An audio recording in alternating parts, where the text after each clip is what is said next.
Povídka Šampionát ohnivých nebes.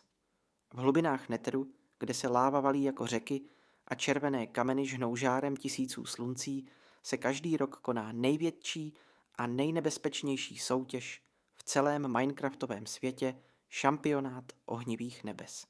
Je to závod, který nemá obdoby.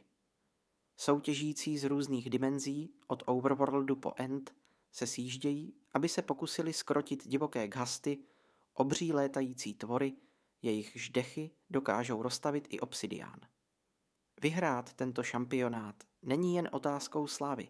Vítěz získává plamennou korunu, artefakt, který propůjčuje schopnost volného pohybu mezi světy a ochranu před ohněm.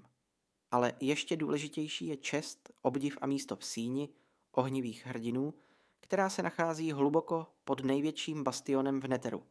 Steve se chystal na tento závod celý rok.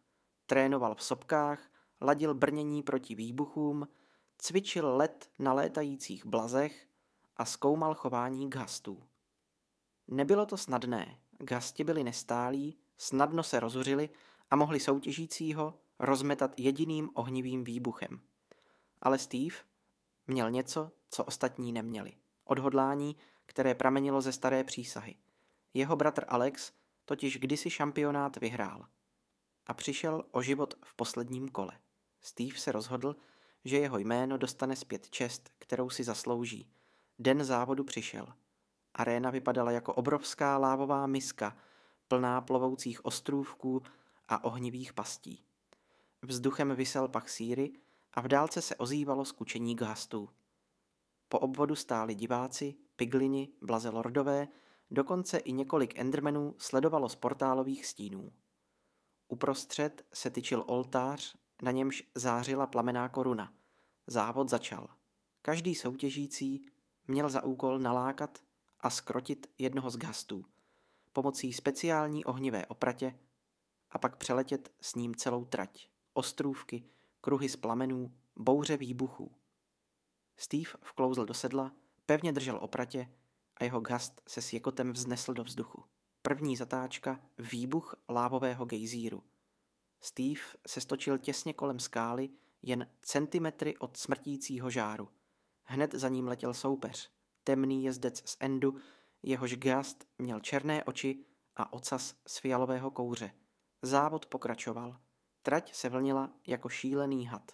Steve proletěl hořícím prstencem, jeho ghast zasyčel a vyplivl ohnivou kouli na překážku před nimi.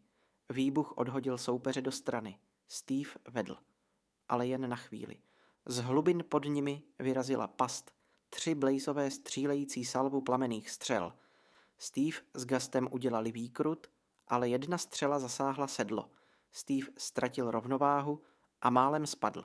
V poslední chvíli se zachytil o řetěz opratě.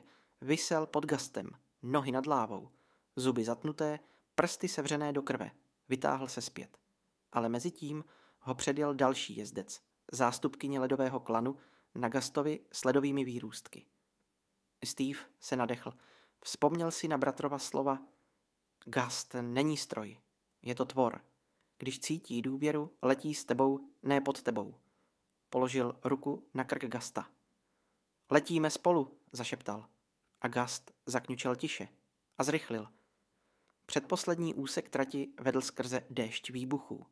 Oblast, kde se náhodně objevovaly ohnivé koule. Steve s ghastem tančili mezi výbuchy. Všude kolem záře a hluk. Jeden jezdec tam zmizel v explozi, další sletěl do lávy. A pak finále.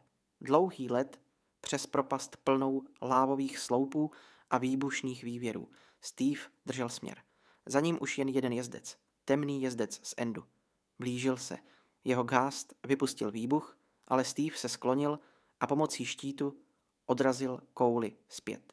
Výbuch zpomalil soupeře a Steve proletěl cílovým obloukem jako první. Ticho. A pak výbuch jásotu.